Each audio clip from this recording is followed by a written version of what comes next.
The knock came at 5:47 a.m., steady and deliberate, pulling Dr. Ava Chen from the thin edge of sleep she'd finally managed to reach. Her side screamed as she shifted upright, the gauze beneath her shirt pulling tight against stitches that were less than 12 hours old. She pressed her palm against the wound instinctively, steadying her breathing the way they'd taught her in field training, then rose slowly, each movement calculated to minimize the sharp bite of pain radiating from where the blade had gone in. She hadn't expected anyone, hadn't told anyone beyond the ER staff what had happened. The police report could wait.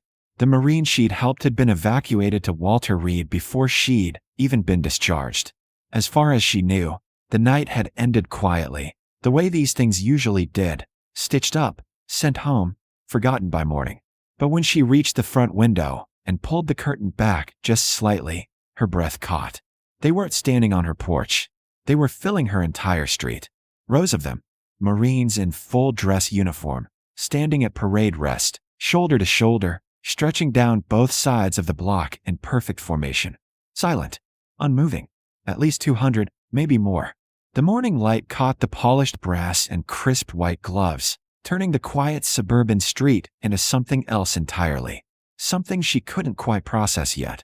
She stood frozen, one hand still pressed against her wound, the other gripping the edge of the curtain as her mind tried to catch up with what her eyes were telling her.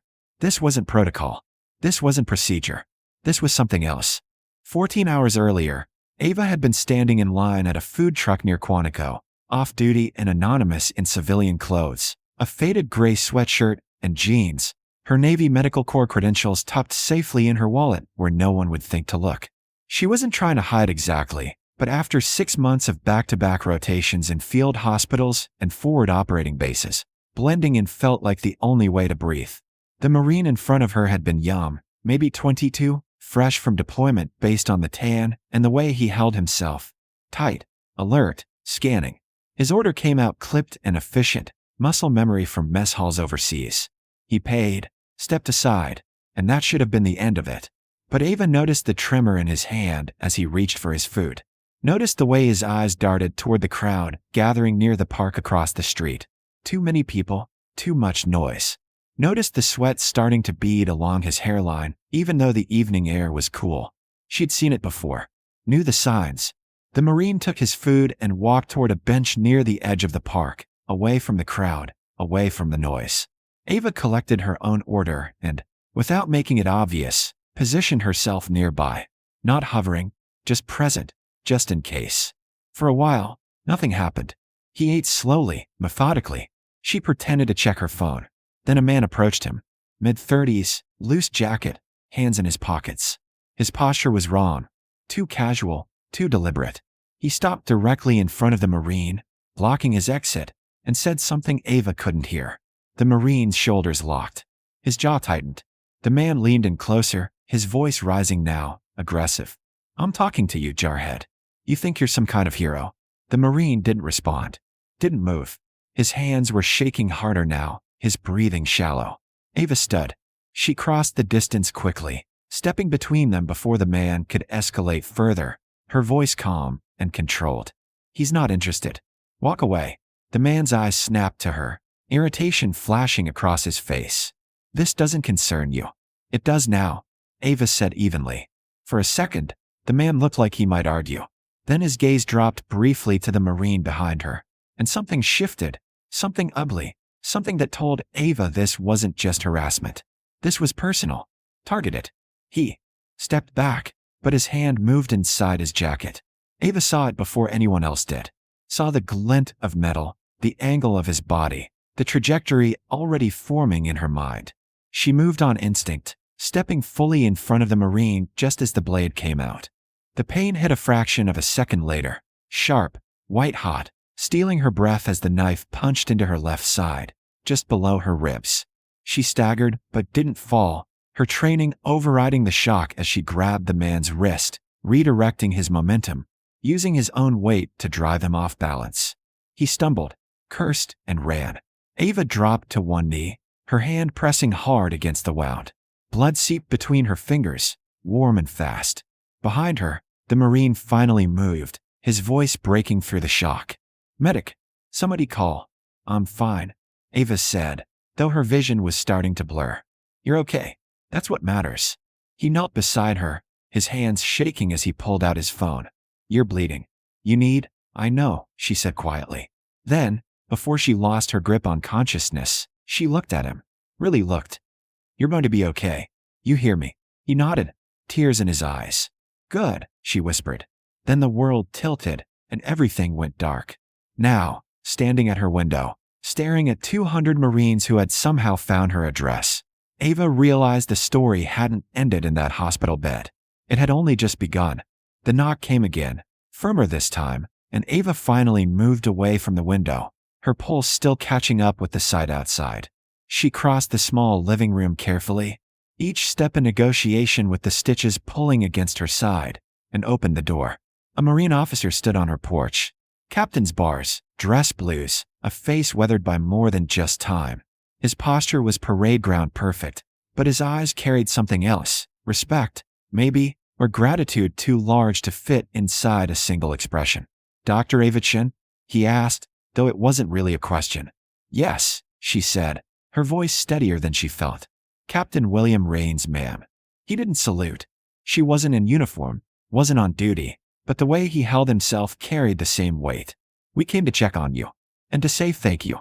Ava blinked, her mind still trying to process the rows of Marines standing silent behind him. You didn't need to do this. With respect, ma'am, we did. His tone left no room for argument. What you did last night, stepping in front of Lance Corporal Novak, taking that knife, it wasn't just brave. It was the kind of thing we don't forget. I'm a doctor, Ava said quietly. It's what I do. No, ma'am. Rains shook his head slightly. You're Navy Medical Corps. We checked. 27 years old, 2 combat deployments, field hospital rotations in places most people can't pronounce. You've patched up more Marines than most of us have served with. He paused, his voice lowering. But last night, you weren't on duty. You weren't in uniform. You were just a woman getting dinner. And you still stepped in. Ava's throat tightened.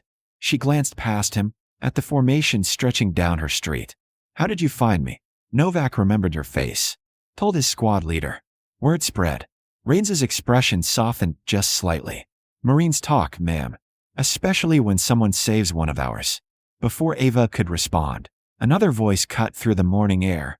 Sharp, commanding, impossible to ignore. Captain Rains. A woman strode forward from the formation, and every Marine within sight snapped to attention. Not parade ground attention. Something sharper, something visceral. She wore full dress blues, her rank insignia catching the light as she moved. A colonel, silver eagles gleaming, her presence cutting through the space like a blade. Ava recognized the bearing before she recognized the face. Officer. Combat veteran. Someone who had earned every ounce of authority she carried. The colonel stopped at the base of Ava's porch, her gaze moving briefly over Ava's civilian clothes, the way she held herself, the barely concealed pain in her posture. Then she looked directly at her, and Ava felt the full weight of that assessment. Dr. Chen, the colonel said. Not a question. A statement. Yes, ma'am. Ava replied automatically, straightening despite the protest from her side. Colonel Sarah Voss. I command the battalion Lance Corporal Novak belongs to. She stepped closer, her voice lowering but losing none of its edge. I need you to understand something. That young Marine you protected last night. He's been struggling since he came home. PTSD. Panic attacks. He was in a bad place. Ava nodded slowly. She'd seen it in his eyes, in the way he'd frozen when the man confronted him. The man who attacked you, Voss continued, had been targeting him for weeks. Harassment. Threats. Novak reported it, but the civilian authorities couldn't act without evidence. Her jaw tightened. Last night, that man escalated. He brought a weapon, and if you hadn't been there, if you hadn't stepped in, we'd be planning a funeral right now instead of standing on your porch. The words settled heavy in the cool morning air. Voss's expression shifted, something unreadable passing through it. You didn't just save his life, Dr. Chen. You gave him his future back.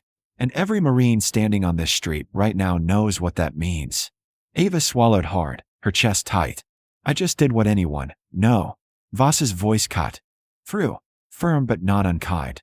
You did what a Marine does. You saw a threat. You assessed the situation. And you acted. even though it cost you. She glanced briefly at Ava's side, where blood had already begun to seep faintly through the bandage beneath her shirt. That's not anyone. That's one of us. The words hit harder than Ava expected. She'd spent years in the Navy, years patching up Marines in field hospitals and forward bases, but she'd always seen herself as separate, support, not infantry. Medicine, not combat. But Voss was looking at her like she'd just proven something Ava hadn't realized needed proving. Lance Corporal Novak wanted to be here. Voss continued, her tone softening slightly. But he's still at Walter Reed under observation. So he asked us to come in his place. To make sure you knew you weren't alone. Ava's throat closed. She looked past Voss again, at the rows of Marines standing silent and still, their presence a promise she hadn't known she needed. Thank you, she managed, her voice barely above a whisper. Voss gave a single, sharp nod. Then she stepped back, her voice rising just enough to carry across the formation. Dr. Chen put herself between one of ours and a blade. She took the hit, so he didn't have to. That's the Marine Corps way. A ripple passed through the formation, subtle but unmistakable. Not movement, but acknowledgement. Respect. Voss turned back to Ava, her expression unreadable again.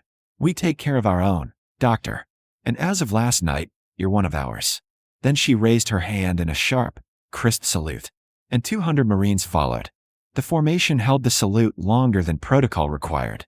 Not as a gesture, but as a statement, something that couldn't be spoken, only shown. Ava stood frozen on her porch, her hand instinctively moving to return it before she caught herself. She wasn't in uniform. This moment wasn't about rank or regulation. It was about something deeper. Slowly, Colonel Voss lowered her hand, and the formation followed in perfect unison. The silence that followed wasn't empty. It was full, weighted with respect that didn't need words. Voss stepped forward again, her voice quieter now, meant only for Ava. There's one more thing. She gestured toward the street, and a young Marine stepped out of formation, walking forward with careful, deliberate steps. Lance Corporal Novak. He looked better than he had last night. Cleaner, steadier, but his eyes still carried the weight of what had happened. He stopped at the base of the porch, his hands clasped in front of him, his posture rigid with nerves. Ma'am, he said, his voice rough but controlled. I wanted to thank you myself. What you did. He stopped, swallowing hard. You didn't know me. You didn't know me anything.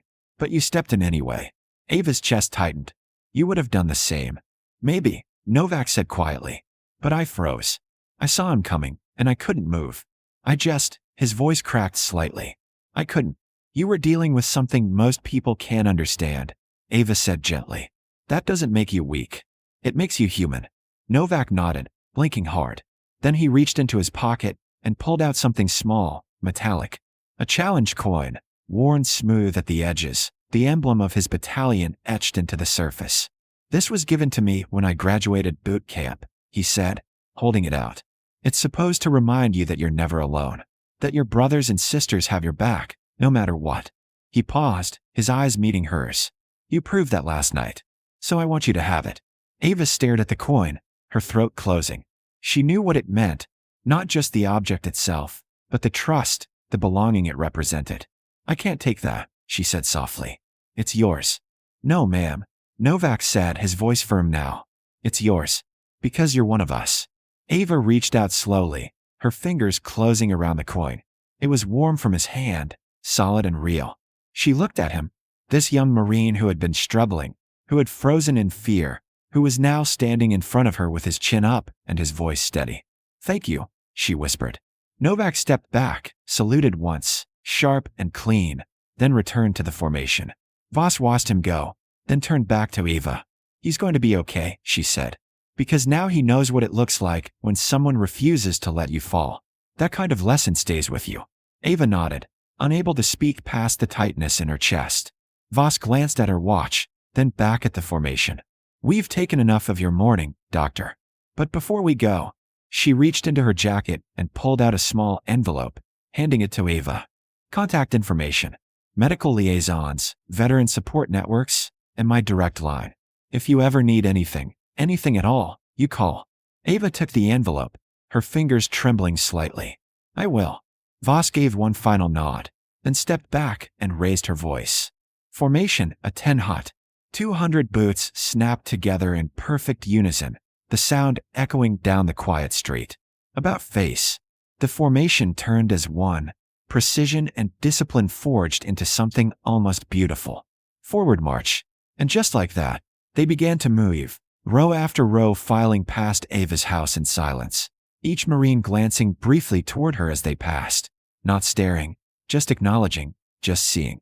Ava stood on her porch until the last Marine disappeared around the corner, until the street fell quiet again, until the only sound left was the distant hum of morning traffic and the steady rhythm of her own breathing. She looked down at the challenge coin in her hand, turning it slowly, feeling the weight of it. Then she pressed it against her chest, right over her heart, and let the tears finally come. 3 months later, Ava stood in a field hospital tent at Camp Lejeune, stitching up a young Marine who had taken shrapnel during a training exercise. He was trying not to wince, trying to stay still, trying to be tough. "You're doing great," Ava said quietly, her hands steady as she worked. "Thanks, Doc," he muttered. Then, after a pause, "You're that doctor, aren't you? The one who took the knife for Novak?" Ava paused, glancing up at him. "Word travels fast." "Yeah, it does." He grinned despite the pain. "Novak's doing good, by the way. Back on active duty. Says he wouldn't be here if it wasn't for you." Ava finished the last stitch, tying it off carefully. "He did the hard part." He kept going. "So did you," the Marine said. Ava met his eyes, saw the same respect she'd seen that morning on her street, and nodded once. "We all do." As she stepped out of the tent later that evening, the challenge coin still tucked in her pocket where she kept it always, Ava looked out over the base, at the Marines training, laughing, living, and realized something she hadn't fully understood before. She wasn't just patching them up. She was part of them, and they were part of her. And that was worth every scar.